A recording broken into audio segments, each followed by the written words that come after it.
Michael Caine. You won't believe how a shy kid from Elephant and Castle ended up learning the craft of screen acting from giants he'd never met. Picture it. Shirley MacLaine flies a young Michael Caine to Hollywood for Gambit.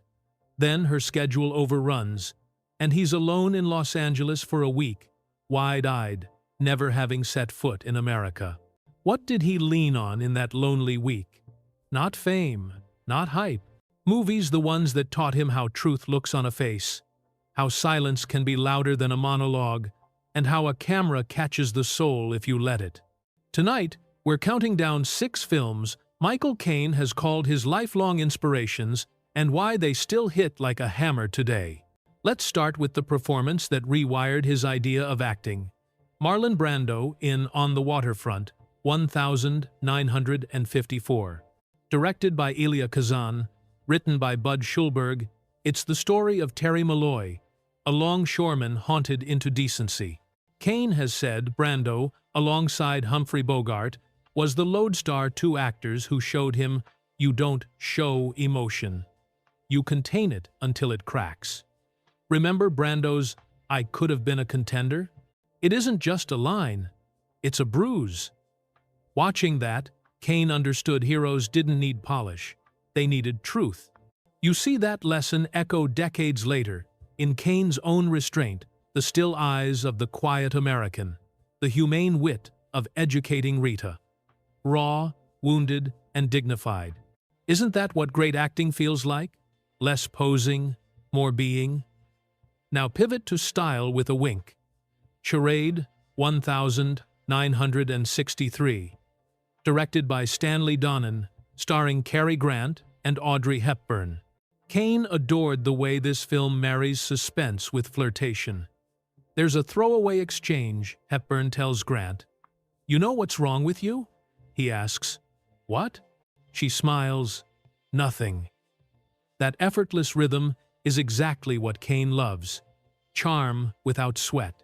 Precision that looks like air. Grant's control, Hepburn's radiance, their chemistry, makes danger feel like a dance. And it shaped Caine's own philosophy. Let audiences laugh and worry at the same time.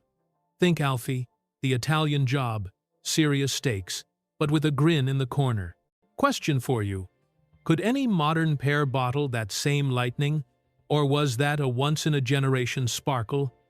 From champagne bubbles to moral fog, The Third Man, 1949.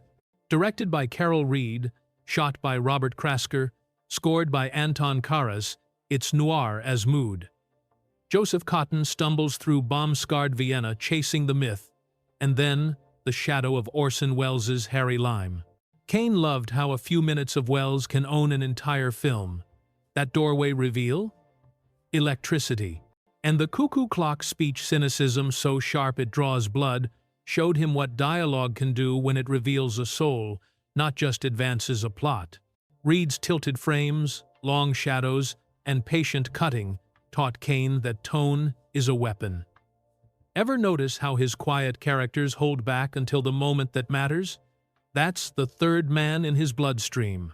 Ask Michael Caine for his all-timer, and he'll point to Casablanca, 1942, directed by Michael Curtiz. Why? Because it's everything at once: romance, politics, sacrifice, and the script sings. Humphrey Bogart's Rick Blaine is the blueprint of controlled feeling. The lowered gaze, the guarded voice, the choice that costs him everything. "We'll always have Paris," says Ingrid Bergman's Ilse Lund, and suddenly the biggest love story in the world is about letting go. Caine learned charisma through control from Bogart. He even took his stage name from the Caine Mutiny, a marquee that felt like destiny. But it's the moral compass that stuck. The problems of 3 little people don't amount to a hill of beans in this crazy world. Caine spent a career playing men who find their conscience when it hurts. Isn't that why Casablanca never ages? Because it dares to say love is big, but duty might be bigger. Then, there's the parable that strips men down to the bone. The Treasure of the Sierra Madre, 1948, directed by John Huston. Three prospectors: Humphrey Bogart as Fred C. Dobbs, Tim Holt as Bob Curtin, and Walter Huston as Howard, chase gold into the mountains and find themselves instead. Caine has called John Huston's voice godlike because the film exposes human nature without varnish. The gold doesn't change them, it reveals them. Shot in Mexico, drenched in heat and dust, it felt real to Caine in a way studio gloss never could.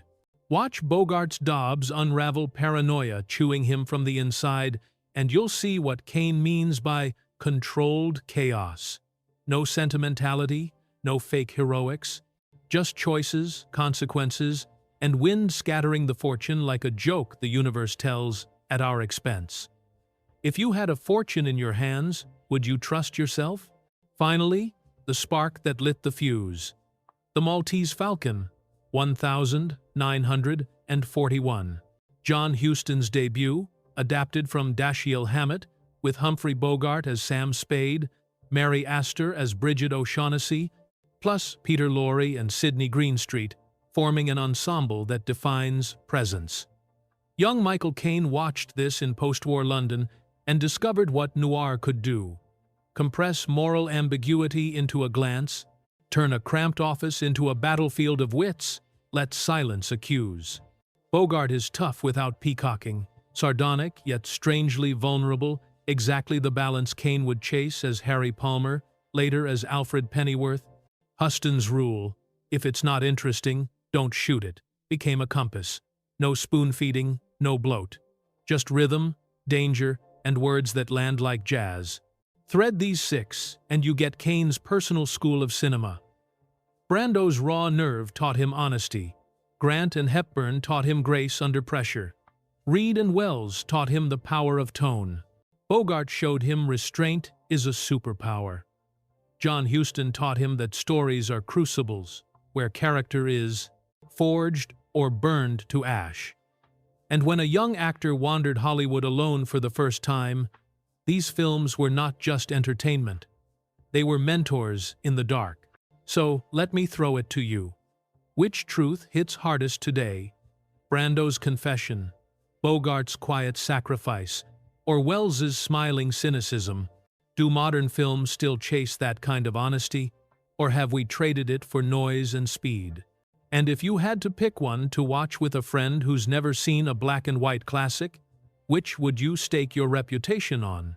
Here's the takeaway. These weren't just movies to Michael Caine. They were a toolkit for living on camera. Understatement over grandstanding. Charm with stakes. Mood that means something. If any of this woke up your inner cinephile, do the simple thing, drop a comment with the one you're watching tonight. Tell me your favorite line, and hit subscribe for more deep dives into the films that shaped the greats. After all, as Michael Caine might say, the learning doesn't stop, not after 7 decades, not after one lonely week in Hollywood, and definitely not after this video.